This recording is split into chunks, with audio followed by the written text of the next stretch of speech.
In the summer of 1922, farmer Wilfred James murdered his wife. His son Henry assisted him. Ever since, the two appear to be cursed, with nothing but bad luck following them all the way to the grave. From the mind of Stephen King, this Netflix original film tells a tale of murder and its grave consequences in the year 1922. I'm Connor Eyzaguirre. And I'm Austin Johnson. And this is Filmgazm.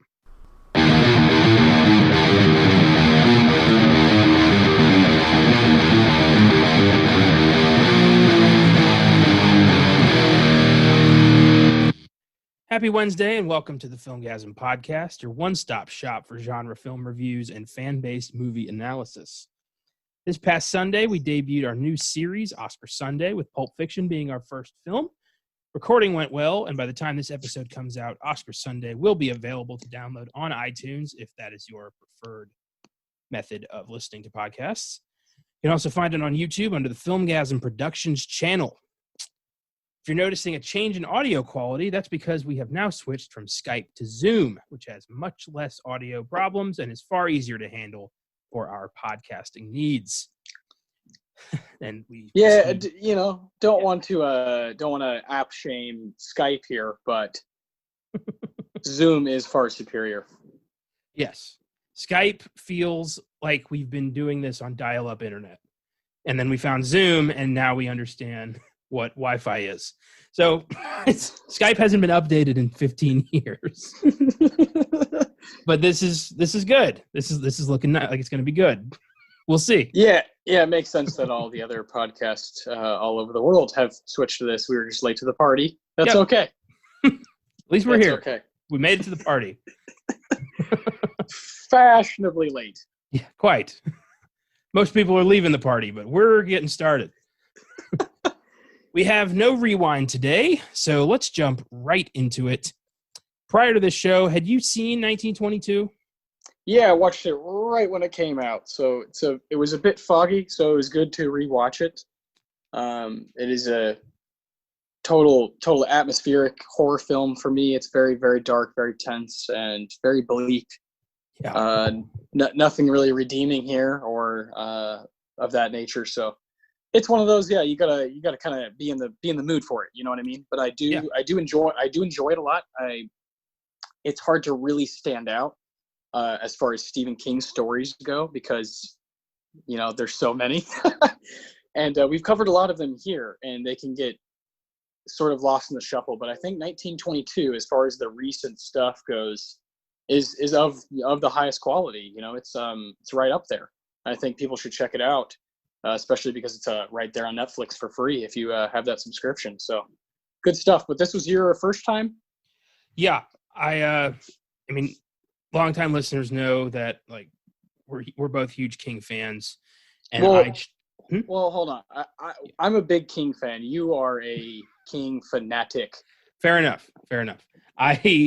I try to read everything he's got prior to watching the movies. I like to have that compare and contrast because I feel like King, more than other authors, is tougher to translate to page and still keep the tone. And when it's done right, it's done really well, and when it's done terribly, you can tell. And 1922, I think, it's a very well done adaptation. I read the story recently, and it's verbatim except for the ending. Yeah, I figured. But the film's ending I kind of like a little better because it's more ambiguous. Which makes sense for a movie versus a book, right? Yeah. Sometimes a book, when you take all those pages, you want to kind of wrap it up. And sometimes, let's be honest, Stephen King, because he's so prolific, doesn't wrap things up that well sometimes. And so, I think this movie made a good decision to do that. It's actually a rare occurrence when he sticks the landing, which is kind of weird because he's such a talented writer. But most of his stories, the endings are not great. But 1922, it's a good cyclical kind of, sins of the father, but also, ghosts, if you want to think about it. Like, it kind of leaves it up to you. Like, is he being haunted? Is he losing his mind? We don't really know. And the book kind of points you in the direction of he really was being haunted. But the movie also just kind of leaves you to think like, well, what's going to happen next? And Yeah. I kind of like that. It's like the exact opposite of what happened in The Mist, because the story's very ambiguous and it leaves you thinking like, maybe they'll get out of this, maybe they'll find a way. And the movie's very much like, we're going to fucking die right now. Yeah. And, yeah. So I don't know. I love King. I'm going to keep loving King. And I'm glad I read this first because I like to have, like I said, I like to have that compare. And 1922 began life as a novella by Stephen King, first published in his 2010 story collection, Full Dark, No Stars, alongside the stories Big Driver, Fair Extension, and A Good Marriage. Of these, Fair Extension is the only one that hasn't been adapted to film yet. And I just found out about the Big Driver movie, and I'm going to have to watch that. I read I have the collection Full Dark, No Stars. I read only 1922 to prep for this show, so I haven't read the other 3 stories yet. But I read the synopsis on the flap for Big Driver, and it sounds like one of the darkest fucking stories he's ever written. It's about I think if I remember correctly, it's about a rape survivor going after the rapist. Jeez. So, and the movie had a pretty decent cast: Maria Bello, Joan Jett. So, gonna have to check that out. Yeah, what in the hell? I don't know. And then A Good Marriage. No, I've seen that floating around Netflix for the past few years. I haven't watched that yet either. Yeah, well, like you said, Filmgazm respects King greatly, so we've always tried to do one of his movies in every 5 episodes sort of thing. Back when we were doing that kind of rotation, yeah. Yeah, we've just covered a lot of his stuff, and from classics to stuff that bombed to the stuff that's right here, right up the middle, that just kind of hits the nail on the head. I don't think 1922 necessarily is up at the top of the list, but it's there. It's in the conversation of stuff that, like you said, is a good adaptation. It didn't make a splash. It kind of just came and went. Nobody really cared. Yeah. And I don't really know how to measure success with Netflix.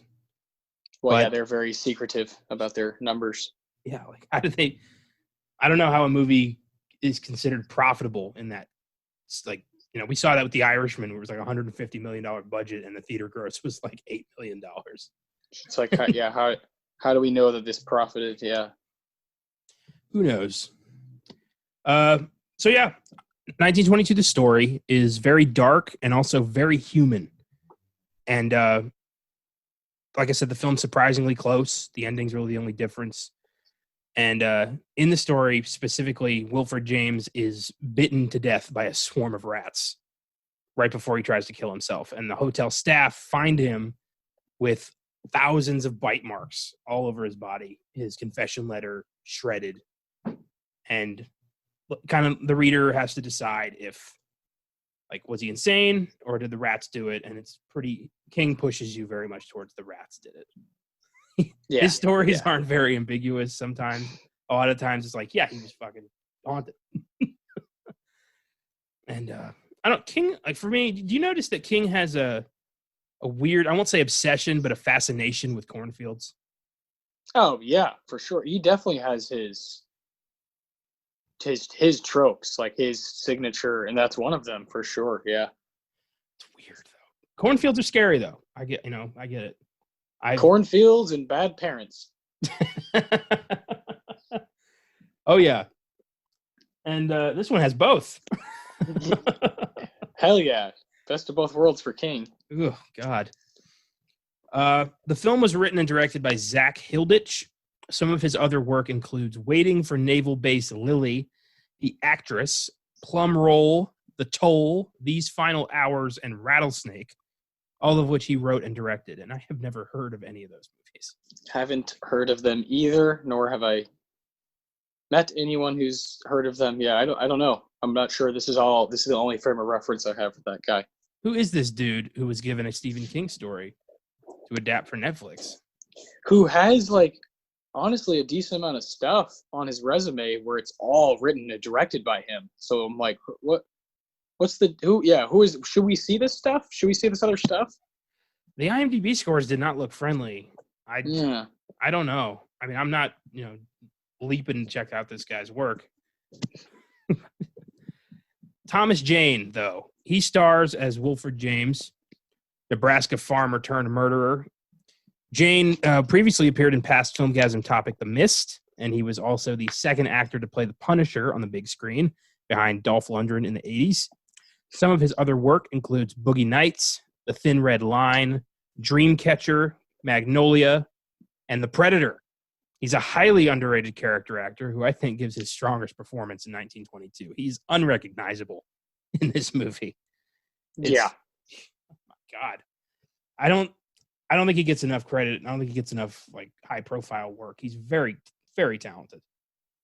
Yeah, I think he's, we've talked about guys like this where it seems like they find their best little niche right there in the supporting.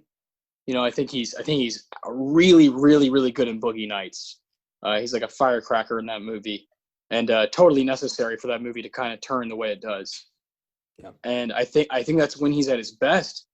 But my favorite role is this right here, as Wilfred in 1922. I just haven't seen him be able to do this before. Have this kind of freedom, be able to be this dark and use that accent. I think when we look back, I think he's going to be misused and misunderstood as a character actor when we look back. But I really appreciate him. I'm not the biggest fan of the Punisher movies, but I don't know what you say about that. What your opinion is about that one? For me, the 2004 Punisher and the 2008 Punisher Warzone are super guilty pleasure movies. Hey, that's fine. That's fine. I like them a lot. I love John Travolta's hammy as hell gangster bad guy, and I love just the mindless carnage of Warzone. It is insanely graphic. That's fantastic. And I think Dominic West fucking kills it as Jigsaw. I think he gets completely overlooked in that film. Oh, I love Dominic West. I mean, he's one of my favorite characters in The Wire. So yeah, I'll always love him. But did you know Dominic West turned down that Game of Thrones role because he didn't know what it was? Which Game of Thrones role? Lannister. Jamie? Yeah, Jamie. Yeah, sorry. Yeah, Jamie Lannister. He turned that role down because he was like, I'm not sure what that is, that source material. I'm not sure what it is. And I was like, no, I'm good. Because this is right after The Wire ended, Game of Thrones started a couple of years after. So, whew, crazy, man. He just didn't know what the books were. He didn't bother to look up anything. Yeah, it's like a famous story that he was just like, I don't know. Like he was offered the role of Jamie Lannister. Jesus Christ. And was like not interested. That's balls. That's wow. You'll have to look it up, man. It's in it's like one of those like biggest like what the fuck Hollywood, what are you thinking? I think it was a good call. I think Nikolai Coster-Waldau brought a sort of boyish charm / psycho villainy to that role that I don't think Dominic West could have pulled off. He's not handsome enough to play Jamie Lannister. Yes, I agree with you. I think it's great for the show and great for Game of Thrones as a whole. But for Dominic West, oh no, big career mistake right there. Yeah, because you played Jimmy McNulty in The Wire, but The Wire is never ever ever gonna have the same weight that Game of Thrones has, just because of the sheer numbers, the amount of people that have watched it. Yeah, and it's like, man, he missed out. He missed out on a cultural icon. In the long run, The Wire it's going to be remembered as the better show simply for what happened at the end of Game of Thrones there. Oh yeah, not even close. I mean, yeah, The Wire. I've never seen a show have such a monumentally horrible final season that it wipes its pop culture significance completely the fuck away. I've never seen that happen before. Yeah, man. I know. I mean, there's obviously incredible moments in Game of Thrones, but there's never a dull moment in The Wire. So that's just it. It's that simple. Well, I remember hearing this story about how the years prior to the final season, so 2017, 2018, they were the line to sit in the Iron Throne at Comic-Con stretched the entire fucking auditorium. Everyone wanted to sit in that. The year that Thrones ended, that line was completely empty. Nobody wanted to sit in the throne. Nobody cared anymore. It was such an insultingly bad season that it just fucked itself away. It's pretty amazing. It's incredible, man. Yeah. The most popular show on television wiped itself out. Yeah, I've heard a couple of guys on various podcasts try to like defend it and be like, it's still one of my favorite shows because of the journey and all that. But it's just like, if you're always defending it, then it's not a totally good product. And like, that's, in point, Well, now like the journey's not fun because you know where it's going. Like, we're going to be we're walking towards a shitty ending. So it's not fun anymore. Yeah. Whereas The Sopranos is like, it is the journey. That is it. Yeah. It is the journey. I'm in the middle of my Sopranos rewatch right now. I just started season 3. Yeah. It's still flawless. Awesome. Yeah. And James Gandolfini. I mean, Tony Soprano might be the greatest like dramatic television character of all time. That fucking Jersey accent, like he's screaming everything. He's incredible, constant man. Anger. I love it. Yeah, God, he gives me chills in that show. Yeah, I'm rewatching The Wire for like the 3rd time right now, and it's just that show's just epic. The Wire and Sopranos I've always looked at as kind of just ahead of the game. HBO's Titans right there. Prestige. Yeah, they're never going away. They're going to be. Game of Thrones had its chance to be one of those Titans, but nope, that's over. Yeah, it's just not. Yeah, you're right. I mean, in the eyes of like, if you're trying to be the greatest, be the GOAT of TV, it's not totally about numbers. It's more about what's the end product there. And like you said, Game of Thrones kind of wiped itself. Amazing. It's like if in the series finale of Breaking Bad, all of a sudden, like Walter White is killed off in the first 5 minutes, and Badger suddenly takes the name of Heisenberg and starts making blue, and you find out that like something happened to Jesse off screen, but you never find out what it was. And you imagine how pissed off people would be?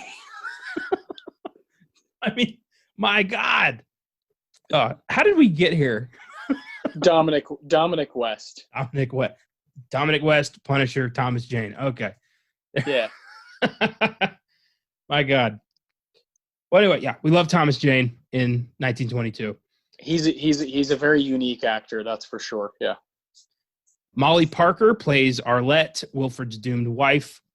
Parker's domain is mainly television, where she had recurring roles on the TV shows Deadwood, Dexter, The Firm, House of Cards, Goliath, and Lost in Space.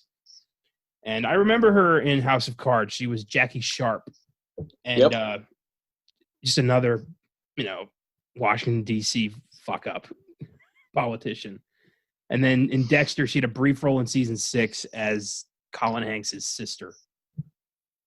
And to be fair, this is a character that is written to be a shrew. It's a character who's written in a way that you're supposed to hate her to justify the rest of the movie. And yeah, well done in that respect. Yeah, I mean, I think to sit through an hour and a half, you kind of need that. It's a necessity to have that sort of reasoning as the audience in some manner. You're going into it knowing you're watching a horror film based on a Stephen King novella. So it's like, okay, it's going to be dark probably, but it is nice to have a little bit of like some kind of barrier almost where she's annoying. Like you said, she's a shrew, and you're on board that he's frustrated with her. Yeah, it's weird. If she was just, nice and likable, you can't relate to Henry. Or this Wilfred. movie. You need her to be a complete bitch for the movie to happen. Yeah, So it's unfortunate, but yeah. I think that's a big thing in horror and timing, and why so many of them are like an hour and a half is like you can only take so long to kind of fool us as the audience, you know, Yeah. and you have to keep it tight, and that's what this movie kind of succeeds in. It keeps you engaged in that, like, oh, I'm watching Wilford here and seeing what he's going to do, even though it's like, well, why? This guy might be just crazy.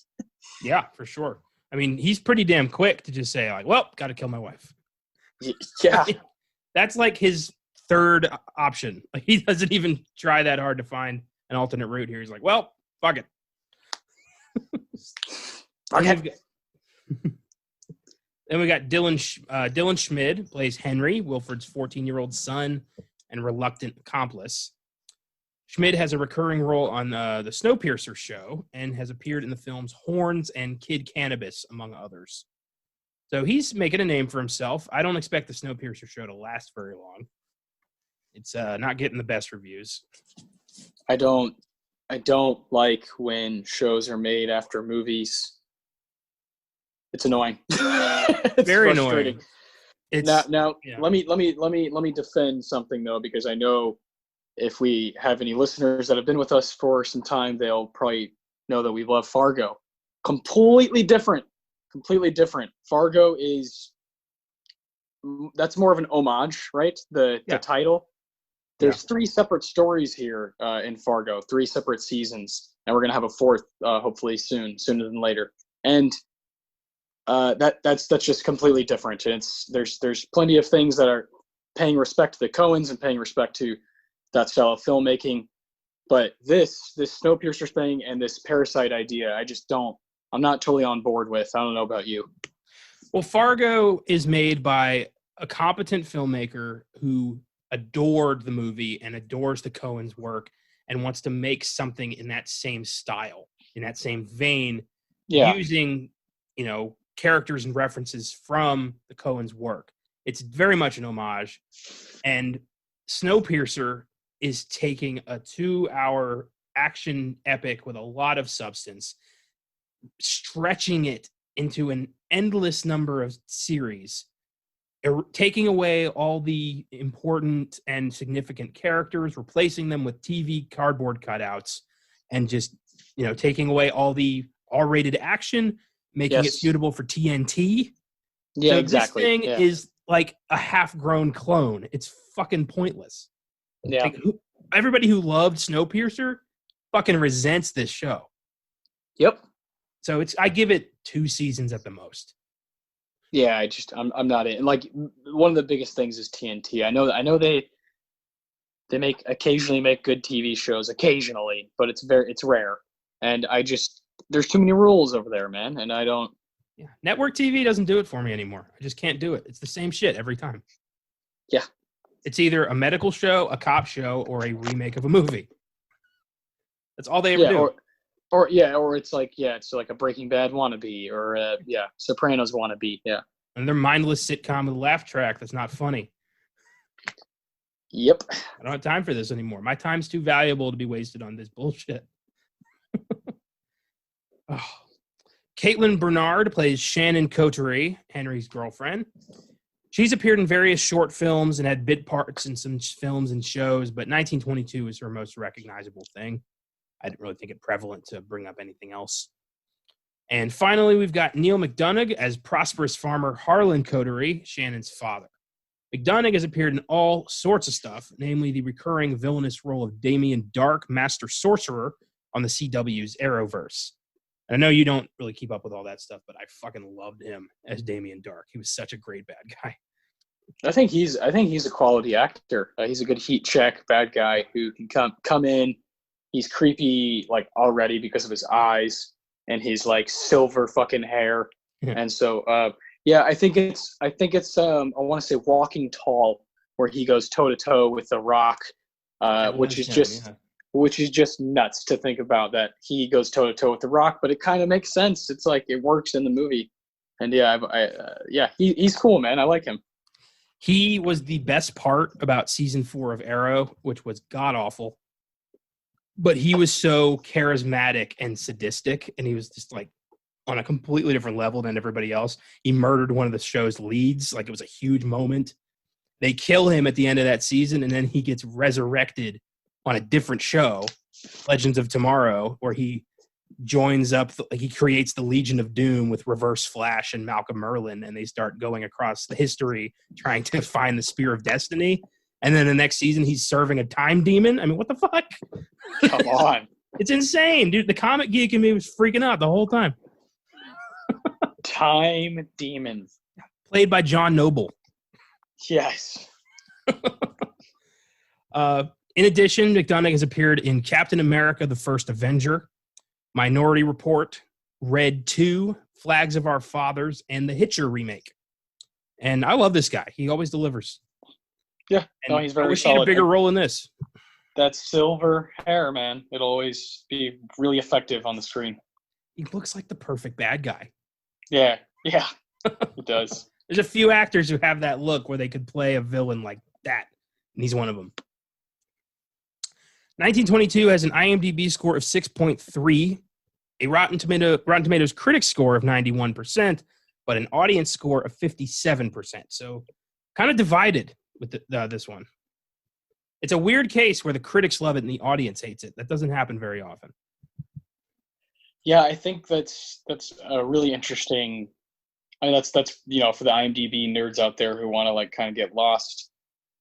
To look at the Metascore and the IMDb rating and the difference in Rotten Tomatoes is really fascinating here because, like you said, just not a lot of people like us, just people watching Netflix throughout the week, watch this one. This wasn't one that seemed to be too hot or too popular when it came out in 2017. Yeah. But of the people, the writers, and the movie minds that watched it, seem to really enjoy it. So we seem to be in decent company as far as our opinion on it. I think more people need to see it is the bottom line. Yeah. And, like I said, I don't know if it was a success because there's no way to really know how Netflix originals measure their success. Yeah. That's how the Netflix people figure that shit out. But I know that this was not very well advertised. It was just kind of thrown on Netflix as an afterthought. The big one at the time was Gerald's Game. That got way more attention than 1922. Yeah, you just think about sheer conversation. Like you said, Gerald's Game. I feel like everybody was talking about that one. Something like Bird Box. Everybody was talking about in 1922. There was never that conversation with 1922. For every big Netflix movie that gets like publicized, there's 15 that's just thrown on there that nobody ever hears about until they find it themselves. And I think 1922 is one of those. But we found it and we're talking about it. So let's get into the plot. Let's do this. So obviously our story takes place in 1922. It would be weird if it took place in the 50s. We meet Wilfred James, a farmer living in Hemingford Home, Nebraska, with his wife Arlette and their 14-year-old son Henry. And Wilfred opens the story in a hotel in Omaha, writing his confession. He murdered his wife, and this is how and why. He is upset after his wife inherits 100 acres of land from her late father. She wants to sell this land to a hog processing company, which will decrease the value of Henry's farm and fuck up the land and the stream and make it all just gross with hog water, dead entrails and shit. So she suggests selling the farm alongside the land to get a pretty penny, move the family to Omaha, and start a dress shop. And this greatly pisses off Wilfred to the point where he immediately starts to resent and hate his wife for wanting to uproot his family farm, take away what's rightfully his, and, dare I say it, become the breadwinner. That's a big point of contention for a 1922 American farmer. He makes the money, he owns the land. And he tries to convince Henry that, life's better here. Henry agrees. He's got a girl next door. He doesn't want to leave. Mom doesn't give a shit. She wants to take Henry with her after Henry and Arlette and Wilfred can't come to a deal. She wants a divorce. And Wilfred, who so far has yet to prove himself as a bad father or a bad husband or anything, just says calmly, where does the boy go? And she says, well, me. A boy needs his mother. I really resent that line because it very much implies, well, like, fuck dad. He doesn't need him. He needs me. So it's very much structured in a way for you to be on Wilfred's side immediately. Yeah, 100%. Even if whatever happened in 1920 and 1921 was really bad, this is what we're seeing, and we're seeing the frustration from Wilfred over multiple things. And I do love his narration as he's kind of telling you what's going on. And in 1922, a man's land is his status. That's his. Yeah. That's his all. That's his end all be all, is his land. That's how he proves who he is as a person. And so I agree with you. I think the immediate, it takes like 5 minutes to really understand what's going on. And you immediately feel that tension from the kind of robotic ways we feel like a family should work.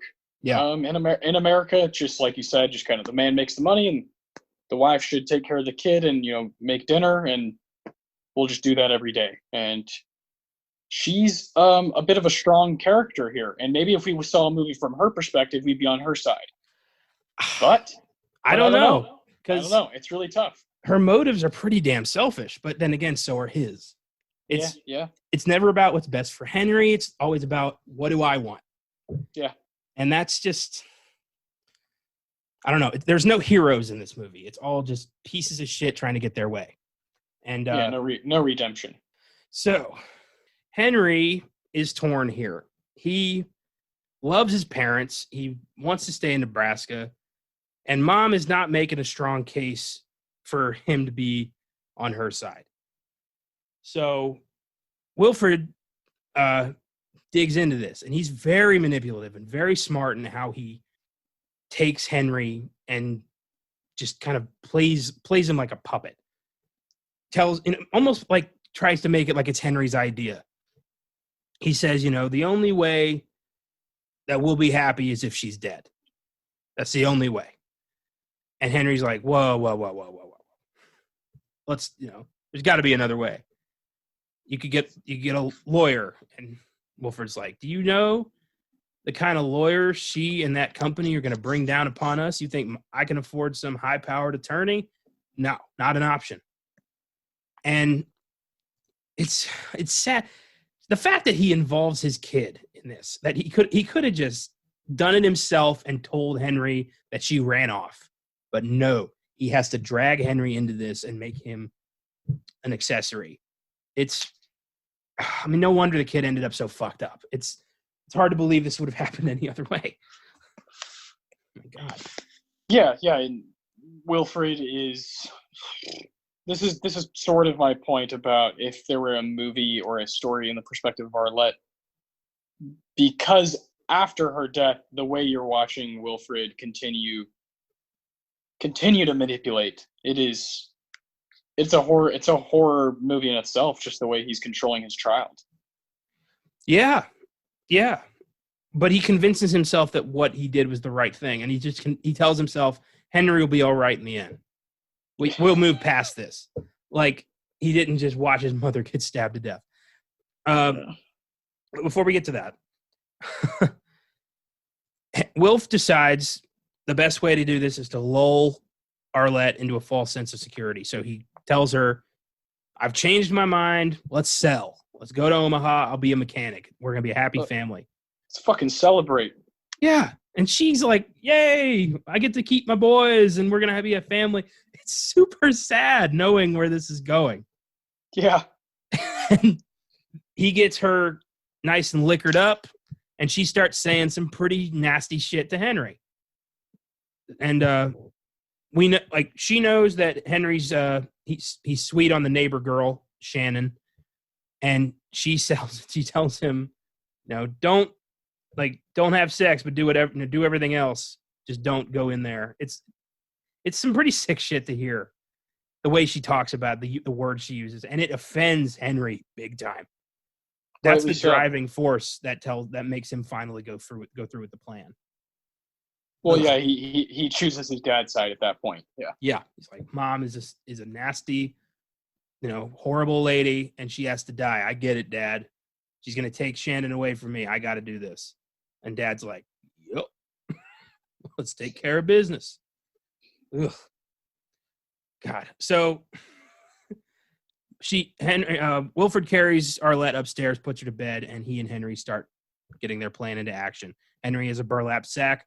Wilfred grabs the biggest fucking kitchen knife he can find. And Henry tells him, like, can't we just put a pillow over her face or something? And Wilfred says, no. Be too slow. Like, this is going to be fucking painless. And in the story, it expands on that a bit further. Same questions asked. Henry asks, can't we use a pillow? And Wilfred lies to him and says, no, be too slow. And then he tells the reader, because it's told from his perspective, he says, truth is, I could have used a pillow. It would have been painless. But every time I envisioned doing this, I had a knife. So that's how we're doing it. Like, fuck. That's dark. Every time woof, that adds some girth to that.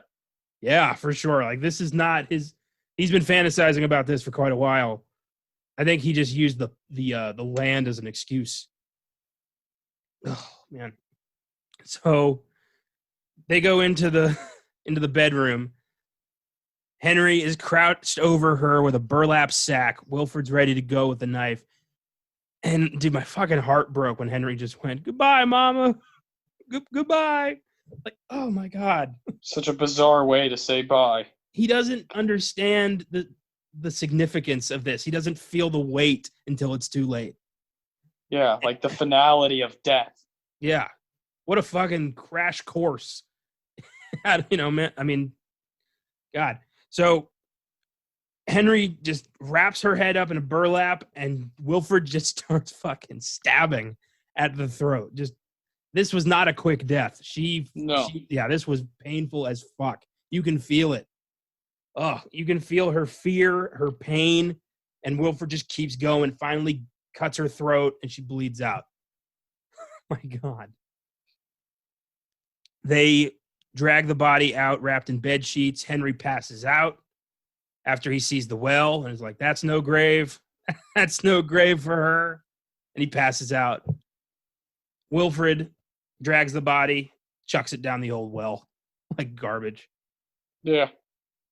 And in the story, Henry knew about the well from the beginning. Like, he was much more complacent in the story. But he still did pass out just from the actions of it. Yeah. So, yeah, it's a well-done adaptation, though. Wilfred and Henry go back in the house and start scrubbing. And Wilfred says, I think, one of the darkest lines in the story, where he says, I learned something about murder that night that most people never learn in their lifetimes. Murder is sin, but murder is also work. Man. This is a dark film to sit through. There is very little light in any moment of this film. I mean, you are essentially just watching a farmer lose his fucking mind over an hour and a half. Yeah. God. So they start scrubbing, and yeah, man, they just start, like, the whole night up until morning, clean up the house like it never happened. And the next day, Wilfred goes to pack up her belongings like she left. He doesn't grab everything because that would look too suspicious. He grabs a few things and chucks her suitcase in down the well. And we get one of the grisliest images I've ever seen of Arlette's just broken corpse staring up at him. And her jaw dislocates and a rat crawls out of it. Oh, God. Oh, my God. The second I read that in the story, I was like, please don't put this in the movie. I don't want to see that. It's there, yeah. It is very there. Oh, my God. Wilfred, like, chucks the suitcase down to try to be like, get away from her, because there's tons of rats down there. Yes. And they're eating her. Ugh. So in order to cover up the events of the night, they sacrifice a cow. They put one of their cows on the covering to the well, so it falls through, and it's so painful to hear that animal scream. And Wilford, it doesn't die immediately when it falls, so Wilford goes and shoots it in the head. And that way he has an excuse to fill the well. Lawyer shows up at the house, Mr. Lester, I think his name was. And he is a representative of this hog company. Yeah, Lester. And he wants to know, like, where's Arlette? We have a contract to write up. And Wilford pulls out the old "Oh Brother, Where Art Thou?" and says she done RUNNOFT. And, yeah, no excuse. Just like, yeah, she's gone. Hard to pin that girl down. And Lester's like, we were about to make a lot of money together. Like, I find that hard to believe. And he's like, well, fuck you then. Get off my property. It's not very cordial with the lawyer. No. He's not like, oh, my wife's missing. Yeah, it's just so she gone. She's a drifter. She plumb dong diddly ding dong left me right there. I tell you what. That Nebraska farmer accent is so like, I'll tell you what. It's so, oh my God, it's such a stereotypical. Just, it's hard not to laugh at it. I'm sorry if you're listening to this in Nebraska, but. Not trying to piss off a whole state here. But, no, but all 15 people in Nebraska. We don't want to hurt your feelings. So Lester's upset, he's pissed off, and he's confused, and he thinks something happened to Arlette. So he gets the law involved. So Sheriff Jones shows up and is very much like, sorry I got to do this, Wilf, but this dumbass lawyer told me that he's suspicious, so I got to take a look around. Is that okay with you? And Wilford's like, yeah, take a look. We got nothing to hide, and tells her the whole story about how in the middle of the night, Arlette packed up and left, took her favorite clothes, and, that's it. That's all there is to it. He tells him the story about the cow and says, I'm filling in the well. You can come take a look. And the sheriff's like, no, not necessary. I see no evidence of a crime here. You got away with it. And Henry, this ain't sitting right with Henry. He's feeling guilty. He's feeling confused. And Wilford does not do a good job of easing this guilt. He just kind of says, walk it off. Walk it off. Walk that murder off. Yep. So Henry finds solace in Shannon's arms and gets her pregnant. And pisses off her father big time. And this is one of the biggest issues I had with the story and, to a further extent, the movie. Harlan has a lot of misplaced blame. He throws this at Wilfred, and I disagree with that. Wilfred didn't knock up his daughter. Be mad at the kid, but, Dad's in the same boat. His son knocked up, I don't know why he just went after Wilfred. It makes sense for the story, but it just doesn't feel like, I feel like he, blamed the wrong guy here. Yeah, it isn't very authentic. But that happens sometimes in movies where, there's like this male aggression where the father versus father, like, how dare you? Like the son is an extension of him, and I agree with you. I think it is misplaced, and I don't think it's authentic. I think in real life, the dad would immediately go after the kid. Yeah, I assume that's what he was going to do, but instead he acts like Wilford's not you should have kept your boy on a tighter leash, and now you owe me $75 for a Catholic home. Like, yeah, if I was Wilford, I would have been like, no, fuck off. I don't owe you anything. But yeah, Wilford does pay him to keep what little friendship he has left. But as far as Arlen's concerned, that friendship is done. Just, plumb done over right there. Tell you what. I tell you what, Wilf, you've done did wrong, did it now, boy. Oh boy, this one's gonna be a thorn in my side in the future. I tell you what. I don't want to live in a world where I can't make fun of a 1920s Nebraska accent. Yeah, no, I don't want to live in a world where people from Texas can't be made fun of. You know, I'm from Texas. Yeah. I don't have like a heavy accent, but I definitely say y'all, and if you talk to me for long enough, you can tell I'm from the South. I'm okay with that. That's all right. Yeah, because it's true. And I'm from the Northeast, so I don't know how you're going to make fun of my accent. Just call me an asshole a bunch of times. That's what we do. We curse better than anybody. Are you from New York, Philadelphia, Boston, or one of the other ones? One of the other ones. My father was an asshole, and I come from a long line. No, just oh boy. So Henry's starting to get brooding and isolated.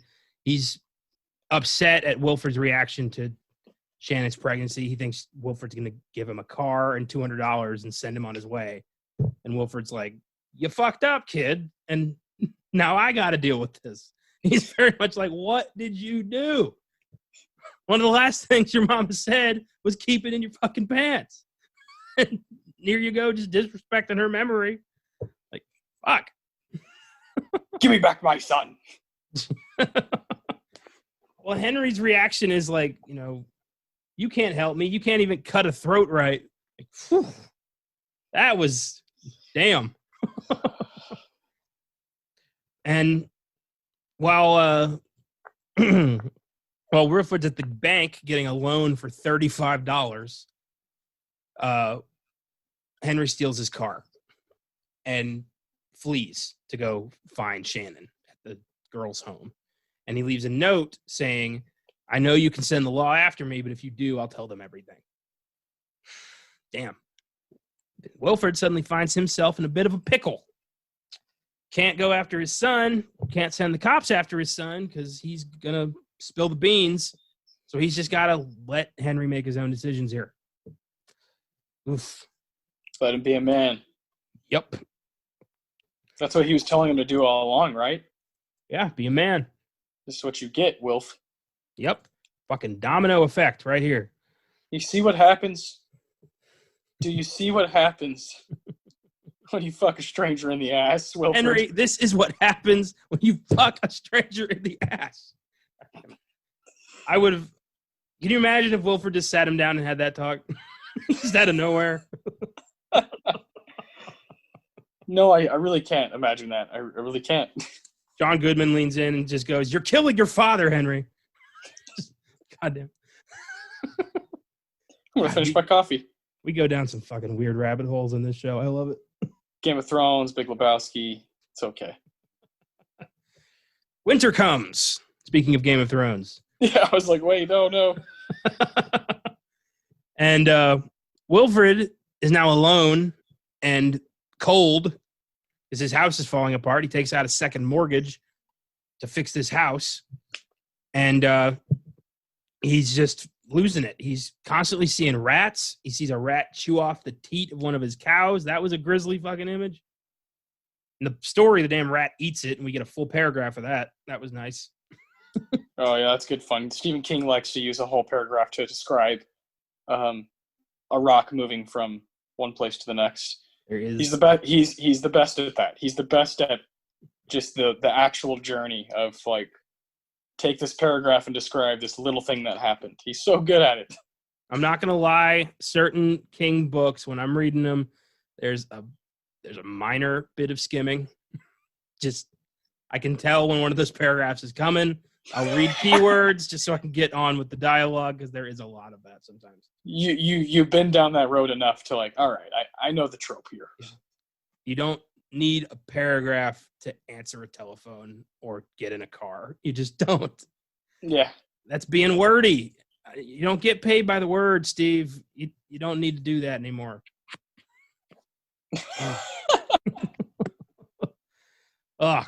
So these rats are just coming out of nowhere. One of them bites Wilfred right in the webbing between his thumb and his index finger. And that is grisly. That thing holds on, and he just throws it to the floor and stomps it to death. Ugh. And bandages up the wound, but does not clean it out first. And so that thing gets infected fast. Oof. So now that he's going mad with fever and he's cold from the snow, he's not fixing up his house, he gets picked up by the sheriff, who shows up to tell him that they found his wife, or they found a drifter they think is his wife. So Wilfred gets away with that murder, but now sheriff takes him to the hospital where they have to amputate the hand. So he loses the hand. And while there, Henry, the cops also tell him that a bank was robbed by a kid matching Henry's description. And they think Henry might be, Bonnie and Clyde out there with Shannon. Oh, sad. All because he didn't want to fucking move to Omaha. And, at the end of the movie, Wilfred is confronted by the ghost of Arlette, who is now surrounded by rats. And she corners him in the basement and whispers to him the fate of Henry and Shannon. And what happened was they did become robbers. They became known as the Sweetheart Bandits. Yeah. The Sticky Bandits.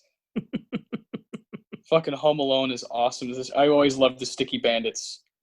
His hand right in the change bucket. You broke out of prison to rob 68 cents from a Santa Claus? Oh, beautiful. Legendary work. Home Alone was up for 2 Oscars. We can do it on the other show. We will one day. Damn straight. Merry Christmas, everybody. Yes. So they started robbing restaurants and stores and banks, and they became kind of famous. Their faces got in the paper, and at a diner, they get recognized. And the guy takes a shot at them when they're running away, and Shannon gets shot in the chest, and she loses the baby. Henry takes her to a warehouse, tries to get her medical attention, but she dies before he can.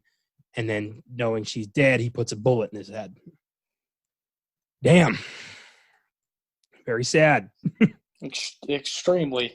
And when when Wilfred goes to identify the body, Henry's face has been gnawed by rats. He's missing an eye, and it's just, oh man.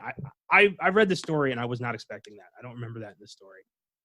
And he has this Godfather 1 moment where he's like, "Look how they massacred my boy." He says, like, my boy. Oh boy. So, Shannon's funeral is full of the whole town. Everyone's there. Harlan's in the front row, sobbing. Wilfred comes in briefly and stands in the back. And then he's the only one who attends Henry's funeral. Just, I get it. And he later goes to Harlan to try to sell him the land that is now his, that Arlette had. And Harlan doesn't want it. He tells Wilfred to sell it to the bank. And Wilfred's like, but they'll sell it right back to those hog bastards. It's your stream too, Harlan. Don't you want to keep it nice? And Harlan's like, I just buried my daughter. I'm not thinking about land right now. My wife left me. It's over. Don't come back here, Wilfred. And Wilfred ends up being forced to sell the land for pennies on the dollar to the fucking hog people. And he sells the farm. He ends up, fucked and having to move to Omaha. But he's still being haunted by those fucking rats. They won't leave him alone. So 8 years later in 1930, Wilfred's writing his confession, telling whoever will read this that he killed his wife, and in the end, we all get caught. And he looks around, and there's dozens of rats just coming out of the walls and on his bed. And he sees the ghosts of Arlette, Henry, and Shannon holding a butcher knife, same knife that he killed Arlette with, and Henry says it'll be quick. In the book, it is very much not quick. He suffered badly. And that's 1922. It's very dark. You can stomach rats. You know, a lot of people, rats are the like the breaking point. Like a lot of people are freaking terrified of rats. I have a story. One time, I lived in Romania for about 10 months when I was 17 and part of when I was 18. So there were rats that would hang out in the neighborhood I lived in all the time in Reșița, Romania. This is like a valley town where there's mountains on the sides of everywhere. So like the main street, it's like literally in a valley. And there's rats all the time in the streets and in alleyways. There's about 60,000 people in this city.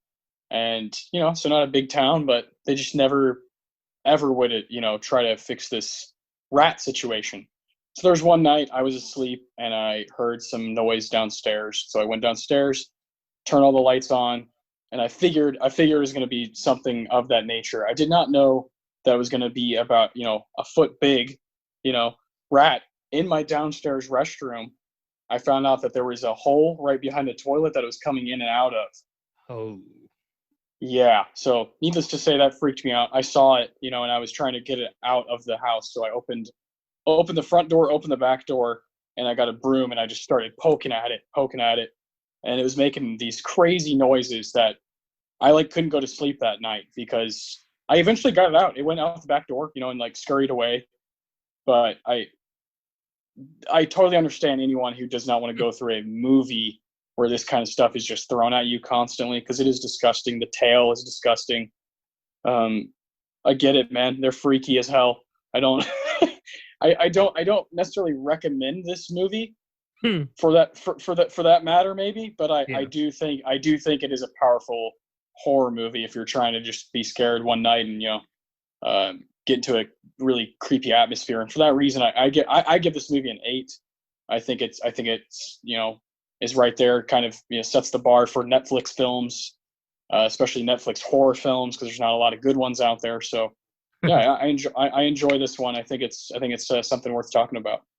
Yeah, for sure. I give it an 8 as well. I have one Filmgazm fact for you. There is not a lot of. Let's get this. Yeah, here we go. Hemmingford Home is the same small town where Mother Abigail resides in Stephen King's The Stand. Oh, okay. There you go. You always have those. Town. Yeah. That's awesome. This is where God retired. Hemmingford Home, Nebraska. And that's literally it. That's all I had for trivia. 8. It's a dark story that stands on Thomas Jane's terrific performance. And while not one of King's most memorable tales, I would say it's certainly an intriguing one. Yes. Yeah. But, to stand amongst his most memorable tales, that dude has written some titans. So it's tough and there's been some adaptations that are titans where it obviously stretches past horror and goes into, the Stand By Me's, the Shawshank Redemptions, and it's just there's so much there. Yeah, for sure. But I admire anyone who's willing to take a chance on adapting one of his stories, yes. Especially if you're going to do it right and do the actual story. So way to go, Zach Hilditch. Good effort. And we'll finish up with our newest segment, The Spotlight, where Austin and I shine a little light on some of the films we've watched on our own time. So why don't you start us off? What have you been checking out? Well, yeah, I want to spotlight a film that we recently put a review up, a movie I watched called George Washington. This is one of the more recent masterpieces I think I've watched. It's in my Hall of Tens now. It's David Gordon Green's debut effort at the old writing and directing for the big screen. And if you recognize that name, that's because David Gordon Green has directed a lot of cool movies, mainly for horror fans. The 2018 Halloween, which, him and Danny McBride did incredible work, and then David Gordon Green directed it. But George Washington is completely opposite of something like Halloween. George Washington is a very visceral type experience built mainly on cinematography and atmosphere and feel and emotions. The dialogue that is there is very, very, very powerful. There's a few moments that are tough to stomach. But if you enjoy, I'm trying to think of stuff like The Tree of Life, stuff that's gonna kind of like a movie like Waves that came out last year. It's gonna kind of pull you and definitely gonna make you cry and hit the tender parts of your watching experience. So I highly recommend it. Right now it's on Criterion Channel. I don't know if it's on anything else at the moment, but George Washington, David Gordon Green, really good movie. Very nice. Very nice. Yeah, David Gordon Green is proven to be a hell of a filmmaker, and I'm excited to see what he does next. And I've definitely got to take a trip down memory lane and check out some of his early work. I recently watched a long-awaited John Carpenter classic that I hadn't seen, The Fog, 1980, the film Carpenter did in between Halloween and Escape from New York. And it was creepy as hell. It is really a solid ghost story. And it's the buildup is so good. It opens with a literal campfire tale of this old pirate guy talking about how 100 years ago, these sailors of this ship, the Elizabeth Dane, crashed into the rocks. And every 100 years they come back and haunt the townsfolk of Antonio Bay. And we find out as the film goes along that they were betrayed and murdered, and that's why they're haunting this town. And it's really well done. The cast is all people from Carpenter's classics. You've got Jamie Lee Curtis, Adrienne Barbeau, Tom Atkins, Janet Leigh is in it. It was really neat. It was creepy. One of his best scores. The score from The Fog is just unnerving. You never see the pirate ghost's face. They're always just shrouded in darkness and shadow. Oh yeah, that picture is so cool. The one that you have for the review. Yeah. I cannot wait to watch The Fog. I'll be doing that hopefully soon. Well, I mean, I figure we're going to be doing it on the podcast at some point, so I might wait for that. But I don't know. I kind of can't wait. I was going to wait for the podcast too, but I've been keeping a personal list of the films that I've watched over my life, and I was nearing 2,000, and I wanted my 2,000th film to be special, so I chose The Fog. That's so cool. I love that you have kept track, that you have that log. Do you think you actually have all 2,000 films you've ever seen on there? Meaning, do you think there's actually probably more? I get the occasional one that pops into my head that's not on the list, but that happens rarely. So I think I have most of them. Yeah, and amazing. Yeah, I'm glad I chose The Fog. It was it's one of Carpenter's originals that I just never checked out, and they just took it off Shudder too, which was upsetting. So thankfully my uncle had the DVD, but yeah, it's not on Shudder anymore. Well, yeah, I mean, I would expect, I didn't have a problem with it leaving anything because I would expect Sean to have all of Carpenter's stuff on DVD, so figured we'll always be okay with that one. He's got most of them, yeah. Very nice. Well, that is all for this week, folks. Next week, we're going back to Wes Craven with arguably his strangest film. When research scientist Alec Holland is exposed to deadly chemicals, he transforms into the monstrous but heroic Swamp Thing. We'll talk a bit about the character's comic book origins and take you through an 80s cult classic that neither of us have seen. So it'll be another first-time watch. Yeah, that's super exciting. I mean, Swamp Thing is a awesome title. Wes Craven obviously is one of the icons of modern horror, and I would like to see more of his stuff. But I think I've been a little harsh on him without really diving into the girth of his career. So I'm excited. Yeah, and I just found out that Ray Weiss plays Swamp Thing, so very excited about that. Boom. And also on Oscar Sunday, we'll be diving into Spike Lee's new Netflix original film, Da 5 Bloods, premiering on Friday, June 12th. So check that out. In the meantime, no matter how much land your significant other inherits, don't stab them to death and throw them down a well. And especially don't involve your kids. See you next Wednesday.